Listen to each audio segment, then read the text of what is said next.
ஓம் ஸ்ரீ குருப்யோ நமः. அர்த்ததர்ம காமமோக்ஷ கல்பவ்ருக்ஷ ரேணுகா ஸ்மரணாத்து அருணாச்சலம்.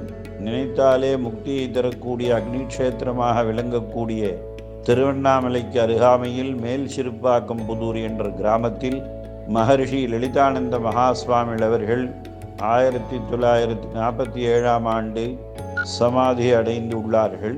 அவரது அதிஷ்டானம் அங்கு இருக்கிறது. அவர் எண்ணிலடங்காத தசமகாவித்யா மந்திர ஹோமங்கள்லாம் செய்திருக்கிறார். அந்த ஹோமத்தின் பலனாக பௌர்ணமி நன்னாளில் அம்பிகை பட்டாடை உடுத்தி கொண்டு அவரை ஓர் இடத்துக்கு சென்று, இந்த இடத்தில் நான் இருக்கிறேன் என்று கூற, அந்த இடத்தை தோன்றி பார்த்தால் சுயம்புவாக ரேணுகா பரமேஸ்வரியாக அங்கு அம்பாள் வீற்றிருந்தாள். அதை அவர் அந்த கால முறைப்படி கல்ஹார திருப்பணி செய்தார். அதனை தொடர்ந்து அவருடைய தம்பி மகன் சுந்தர்ராமையர் என்பவர் பராமரித்து வந்தார்.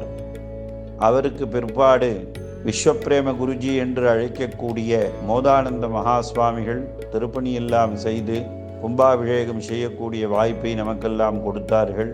இப்பொழுது அந்த திருப்பணியானது மேலும் சிறப்பாக புனருத்தாரணமாக கல்ஹார திருப்பணியாக செய்ய வேண்டும் என்று சங்கல்பம் செய்து 2500 குடும்பங்கள் சேர்ந்து இந்த திருப்பணியை செய்ய வேண்டும்.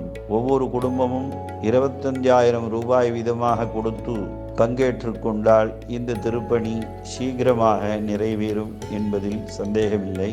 சாஸ்திரங்களில் பூர்த்த தர்மம் என்று கூறியுள்ளார்கள். அவ்வகையிலே இது ஆதி மகா வஜ்ரேஸ்வரி பீடமாக, ஸ்ரீவித்யா உபாசகர்களின் தவச்சாலையாக, மெய்ஞானத்தை அடையக்கூடிய ஒரு முக்தி க்ஷேத்திரமாக விளங்குவதற்கு நாமெல்லாம் பங்கெடுத்து குருநாதர்களுடைய அருளையும் ஜெகன்மாதா ரேணுகா தேவியினுடைய அருளையும் பெற்று சுகானந்த சுகவாழ்வு வாழ அழைப்போமாக. சேரவாரும் ஜெகத்தீரே ஆலய தரிசனம் சர்வபாப விமோசனம். ஜெய் புவனேஸ்வரி.